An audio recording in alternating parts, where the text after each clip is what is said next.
Hello, bachcho. Let's read this question. The question says that a transformer is an electrical device used for producing direct current, producing alternate current, changing DC into AC, changing AC voltages. We have to choose the correct option. तो आइए बच्चों सबसे पहले यहाँ पर हम की concept को डिस्कस कर लेते हैं. देखिए स्टूडेंट, यहाँ पे जो की कंसेप्ट है उसको समझने के लिए हम सबसे पहले समझेंगे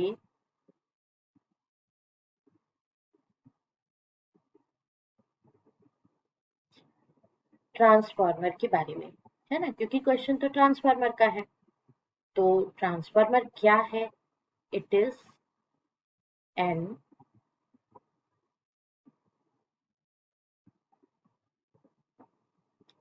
इलेक्ट्रिकल डिवाइस. एक इलेक्ट्रिकल डिवाइस है बच्चों ये, एंड इसके इम्पोर्टेंटली दो पार्ट्स होते हैं. ठीक है, जो मतलब मेनली उसके दो पार्ट्स होते हैं और ये दो पार्ट्स पर इसका वर्किंग डिपेंड करता है. तो कौन कौन से दो पार्ट्स होते हैं उनके बारे में हम आपको बता दें.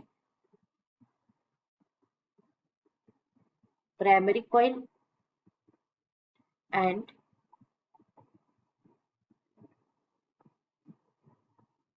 सेकेंडरी कॉइल, ये दो इंपॉर्टेंट पार्ट्स होते हैं. अब इन दोनों इंपॉर्टेंट पार्ट्स का क्या रोल होता है वो हम यहाँ पर देख लेते हैं. जैसे ये एक कॉइल बनाया हमने और ये एक और कॉइल हमने बना दिया. ये है प्राइमरी कॉइल और ये है उसका सेकेंडरी कॉइल. यहाँ पर जो भी वोल्टेज दिया जाएगा दैट इज इनपुट वोल्टेज, और यहाँ पे जो भी वोल्टेज आप कलेक्ट करेंगे दैट इज आउटपुट वोल्टेज. ठीक है, तो आप सॉल्यूशन में अब हम इसको समझ लेते हैं कि आप एक्चुअली में इनपुट पर जो देंगे उसका आउटपुट पे क्या रिटर्न मिलेगा.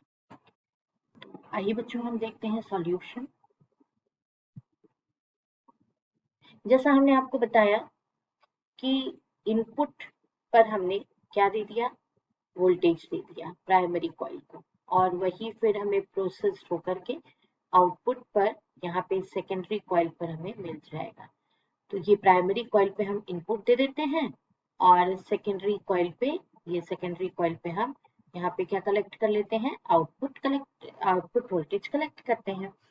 तो जैसा हमने आपको बताया स्टेप अप और स्टेप डाउन ये दो तरह के ट्रांसफार्मर्स होते हैं. तो यहाँ number of turns per depend करता है. जैसे यहाँ पे नंबर ऑफ टर्न्स NS है, यहाँ पे यहाँ पे नंबर ऑफ टर्न्स NP है, यहाँ पे नंबर ऑफ टर्न्स जो है वो NS है सेकेंडरी में.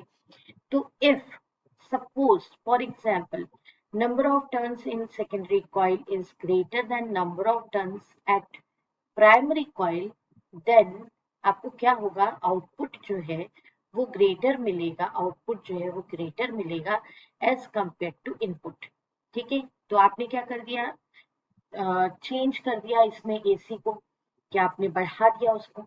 ऐसे ही अगर नंबर ऑफ टर्न्स क्या होंगे, लेस होंगे प्राइमरी के कंपैरिजन में, तो उस कंडीशन में आपको जो आउटपुट वोल्टेज है वो एज कंपेयर टू इनपुट आपको लेस मिलेगा, V इनपुट से लेस मिलेगा. तो ये आपने डाउन कर दिया वोल्टेज को. तो इस तरह के जो ट्रांसफार्मर जब वर्क करता है उसको कहा जाता है स्टेप अप ट्रांसफार्मर, और इस कंडीशन में जब वो वर्क कर रहा होता है तो उसे कहा जाता है स्टेप डाउन ट्रांसफार्मर. तो देखा जाए तो हमने किया क्या बच्चों, हमने किया यही है कि हमने वोल्टेज को चेंज ओवर लिया है. तो आइए देखते हैं कि कौन सा ऑप्शन करेक्ट ऑप्शन है. Option D is right option, changing AC voltages up and down, greater और लेस कर देना, वैल्यू को बढ़ा देना या वैल्यू को घटा देना, यही हमारा राइट ऑप्शन है. I hope you understood it well. Best of luck. Thank you.